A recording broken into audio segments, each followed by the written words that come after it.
Oftentimes people fail to believe what someone else has gone through or experienced or is going through because they haven't had the experience or they haven't touched it or felt it.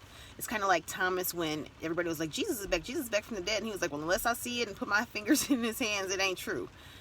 But it was true, and that's the times we live in today. A lot of people are suffering. A lot of groups have been going through a lot of things and struggling and enduring a lot of pain. And people of other groups are saying, unless I see it or touch it, I don't believe it, because it's not their experience. It's not what they've had to go through. It's not what they had to deal with. Sometimes we just have to trust the truth and integrity of the person or the people and say, well, if somebody's been complaining for years and years and years and decades and decades and decades, maybe there's some truth to this.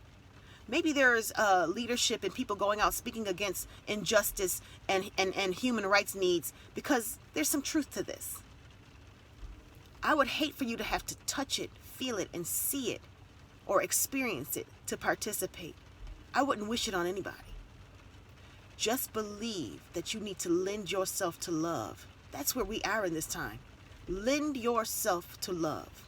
And that means whether you've experienced it or not, whether you've seen it or touched it or felt it or not, lend yourself to be loving. All right. Live covered.